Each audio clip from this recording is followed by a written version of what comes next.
I always thought I was good at reading people. It was a skill I had polished over the years, growing up with an alcoholic father and a mother who smiled too much when she was sad. You learn to recognize the tiny shifts, the forced laugh, the delayed eye contact, the sudden kindness. But I missed it with David. God, did I miss it. We'd been married for almost 6 years. The kind of marriage people post about online: travel selfies, Sunday brunches, holding hands at weddings. But beneath the curated perfection, something had shifted. Something I couldn't quite name, but I felt it. He'd become careful. Not distant, he was still attentive. But too attentive, like he was performing the role of a good husband, reading from a script instead of feeling the lines. It began with little things: late work nights, new cologne, turning his phone upside down. At first, I brushed it off. Everyone gets tired. Everyone needs space. But when he told me he was going on a 3-day business trip to Chicago, my stomach clenched. He'd never been away that long before without me. And something about the way he said it, too casual, like he'd rehearsed it, set off an alarm in my gut. So I asked, "Can I come?" He laughed, that warm, charming laugh I used to love. "It's all meetings, babe, boring stuff. You'd hate it." That night, he packed a single suitcase, kissed me on the forehead, and left before dawn. But I didn't go back to sleep. I sat in the dark kitchen, watching the sun rise, knowing I wouldn't rest until I knew the truth. The morning after David left, I sat in my bathrobe, hands wrapped around a mug of coffee that had gone cold. I kept staring at the text he sent me. Landed safe. Meetings all day. Miss you, short, sweet, safe. Too safe. I zoomed in on the screenshot he'd attached of his hotel room. Nothing unusual. Neutral colored walls, a desk, some corporate art. But something about it nagged at me. I saved the image, unsure why, and opened my laptop. I didn't plan on snooping. Not really, but after 6 years of marriage, I knew a lot about David: the company he worked for, his assistant's name, the hotel chain they usually booked. So I searched. No record of his company having a conference in Chicago this week, not in any of the usual venues. I checked the hotel name from his past trips. Nothing under his name in their reservation system. Yes, I called pretending to be him. That's when the dread really set in. I was no longer just suspicious, I was terrified. I opened his tablet. He rarely used it, usually kept it on the bookshelf like a trophy, but it was synced to his cloud account. I don't know what I expected to find.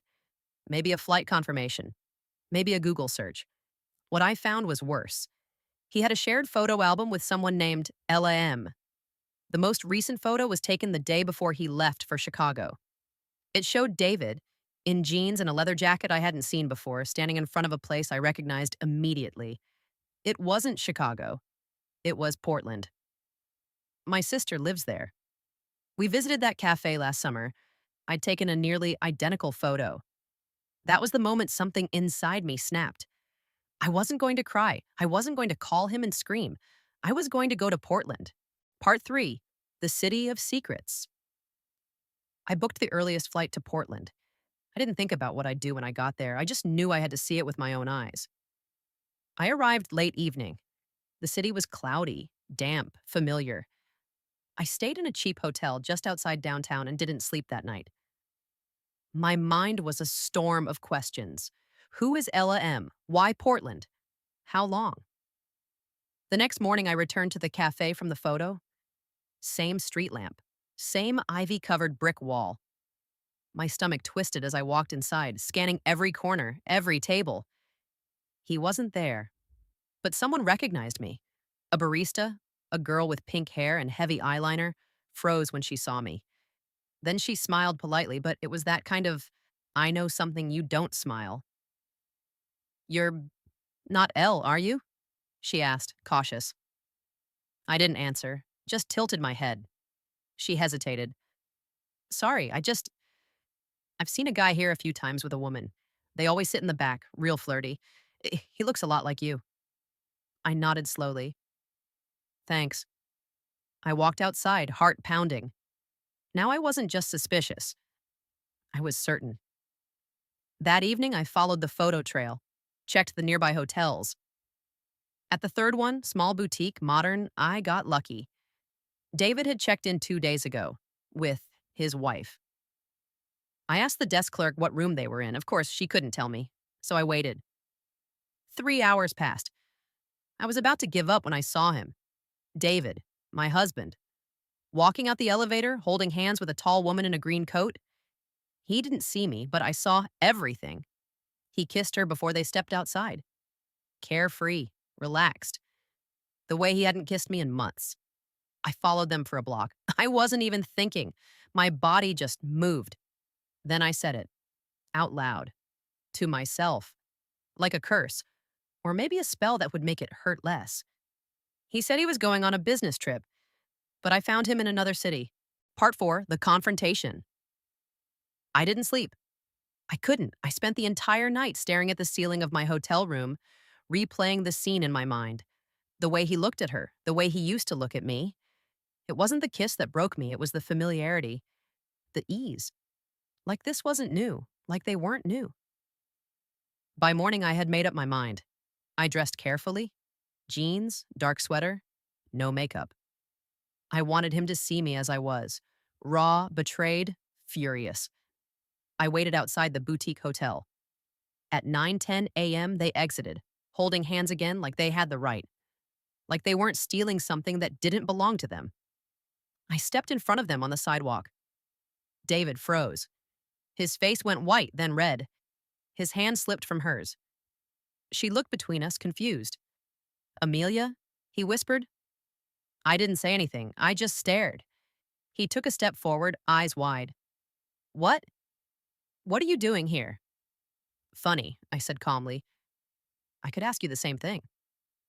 Ella, if that was even her real name, was slowly backing away. David, what's going on? He turned to her. I can explain, just give me a second, okay? She frowned. Who is she? I laughed, a cold, bitter sound I barely recognized. I'm his wife. Elle's face dropped. He spun toward me. It's not what you think. Don't, I said, raising a hand. Don't you dare insult me with that line.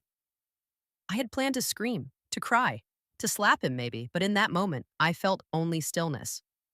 A terrible, empty calm. How long? I asked. He didn't answer. I stepped closer. How long? 6 months, Ella whispered. Her voice was shaking. He told me he was divorced. I turned to her. He lied. She looked at David, eyes wide with betrayal. You said she was crazy, that she cheated. David buried his face in his hands. I stared at him for what felt like years. You could have just left, I said. You didn't have to burn everything on the way out. I walked away before he could answer. Part 5.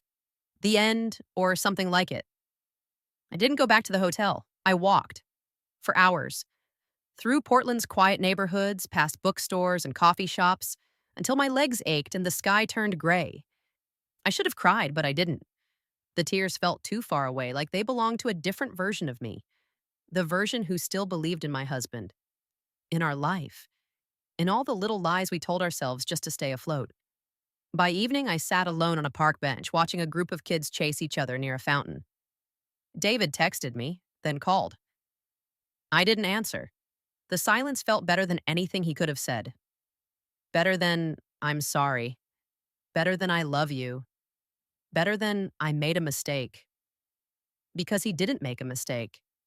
He made a choice. The next morning, I booked a flight back home. He was there when I walked into our house, sitting on the couch like a lost dog, pale and broken. He opened his mouth, but I held up a hand. I don't need the story, I said. I saw the truth. He nodded, eyes wet. I didn't know how to leave you. That hit harder than I expected, because in that moment I realized it wasn't just betrayal, it was cowardice. He hadn't fallen in love with someone else. He'd simply wanted an exit that didn't require him to face what we had become. I'll send you the divorce papers next week, I said. He cried. I didn't. 6 months later. I live in a different apartment now. It's small, quiet, filled with plants I never had time for when I was married. I go to therapy, first journal. I sometimes still wake up expecting to hear his footsteps, but the silence has become a friend. One day, I got a message on Instagram from L. I left him. I'm sorry for everything. I didn't know. I replied, I believe you, and I hope you heal too. I don't think about David much anymore, but sometimes when I walk past a cafe or smell that cologne he used to wear, I remember that day in Portland, not with rage, but with clarity. Because now I know this: the person who lies to you once wounds you. The one who lies to themselves every day destroys you. And I'm done being destroyed.